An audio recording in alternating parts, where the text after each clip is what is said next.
بسم اللہ الرحمن الرحیم۔ السلام علیکم ورحمۃ اللہ وبرکاتہ۔ آج کے اس وظیفے کو کرنے سے آپ کی رزق و مال میں برکت ہوگی انشاءاللہ۔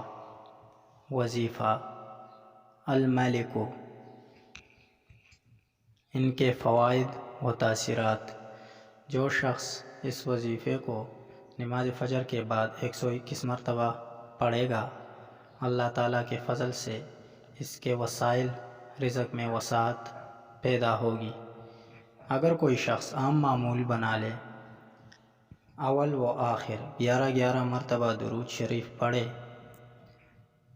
اس کا ورد 100 مرتبہ روزانہ کرے، اس وظیفے کو حسب ضرورت 11 دن یا 40 دن یا اس سے زائد عرصے کے لیے جاری رکھ سکتے ہیں۔